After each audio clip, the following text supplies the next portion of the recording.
Hello guys, and welcome to another episode of TJ's Tech. Today we're going to be looking at the Note 10's Hyperlapse mode in the cameras. Basically, the difference between the S range and the Note range is that the Hyperlapse now has a super steady mode. So, without further ado, I'm going to open the camera. You can see me once again, but I'm going to flip it round and now go to hyperlapse in the bottom right. Now what a hyperlapse is a time lapse. So the time lapse is going to play and I'm going to walk all the way to the other side of the retail park. Enjoy.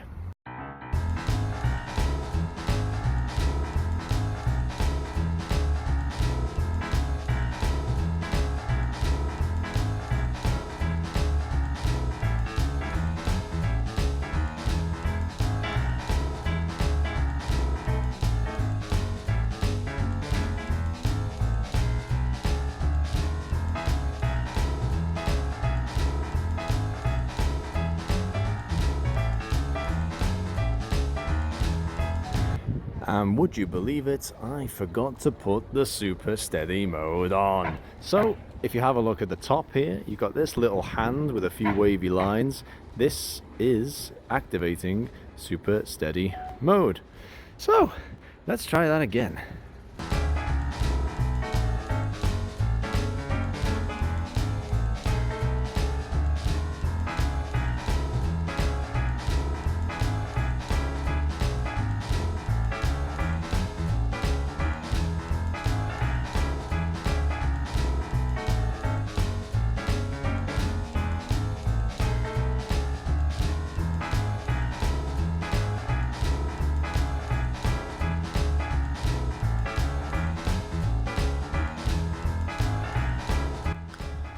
So as you just seen there guys, the second video of the hyperlapse is even more smooth because I activated the super steady mode.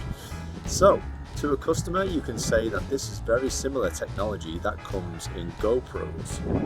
You can say that it's great for when you're obviously walking about to show off your scenery. You can say, do you cycle? They could put a little tripod on there, make an interesting hyperlapse video. You can even say, are you going on holiday anytime soon? Do a hyperlapse on a boat or even just when you're driving around in the car. Try it yourselves and I'll see you in the next one.